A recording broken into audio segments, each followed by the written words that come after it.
Hey guys, happy Sunday, love. I came across a scripture and then I was reminded of it again yesterday. My daughter mentioned it to me. She's wonderful. The scripture is Psalms chapter 5, verse 50. Psalms chapter 50, verse 5. But it says, gather all my saints, those who are in covenant with me by their sacrifice. So I love that this scripture didn't just say gather my saints that are in covenant with me, but it says gather my saints who are in covenant with me by their sacrifice.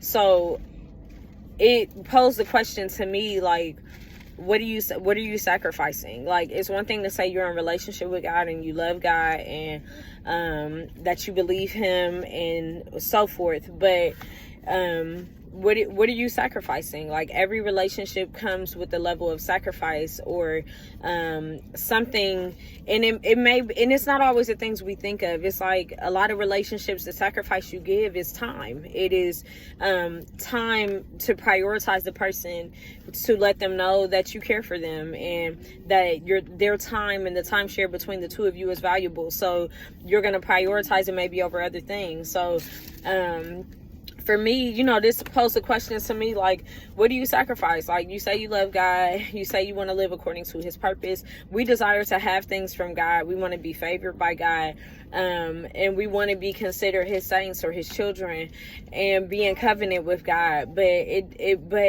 the scripture specifically says by their sacrifice. Like, what do you give?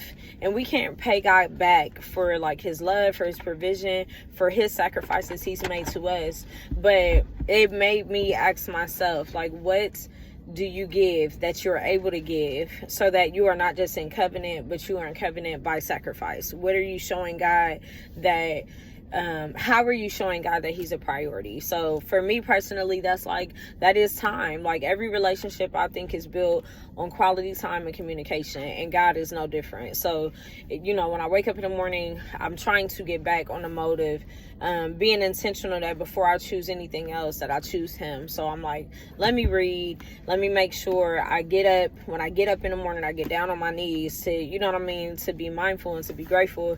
But that's the message. Is I love that scripture because it's a little bit of a call to action. Like, it's one thing to say that I'm in covenant with God, I try to honor God, but to do it by sacrifice, like, that's one of the things is time. But the other one for me is denying my first thought. Like, I may be at Walmart and somebody's acting crazy, and I may have my innate response may be to pop off or do whatever, I'm thinking to do. But to deny my first response is to say, hey, you know what, God, I want to make you proud. And it's not important. It's not as important to me that I be me in this moment as it is for me to let you know that even despite what I'm feeling and thinking that I want to do right here, that I want to welcome you in, as challenging as it may be. So there's an opportunity with that in every situation, when we're dealing with family, when we're dealing with people, when we're dealing with strangers, when we're dealing with our children, to deny my first response, God, so that you can be seen in this situation. And if I am the only one or the only vessel that is willing to be used, help me to deny my first response so that you have a window of opportunity to be seen in this space. So that's the message. Have a good one.